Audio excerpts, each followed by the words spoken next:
Have you any regrets about how the situation has been handled by you, by the government at this point? I'm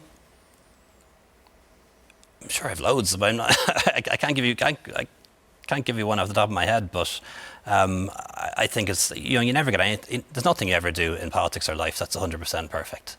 And this is the first time in a century that any governments anywhere in the world have had to deal with the pandemic. Well, then let me ask you another way. Like one thing, for example, sure. that's just thinking of the future and also looking back. Yeah.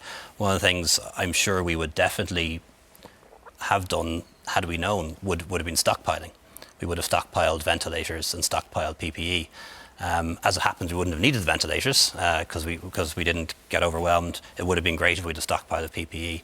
I think one thing we're going to have to do in the future, and we'll have to do it this year, in fact, is be much more ambitious around our flu vaccine programme. Because a lot of people don't get the vaccine. Less than half our healthcare staff get the flu vaccine. There's a risk, it's unlikely, but there's a risk of a second wave of coronavirus and the flu happening at the same time this winter.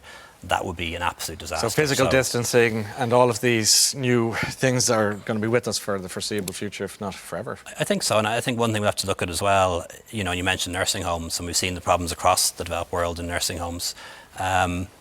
For our model into the future was to build lots of modern new nursing homes, all single rooms, very high quality. Maybe that's not the right approach.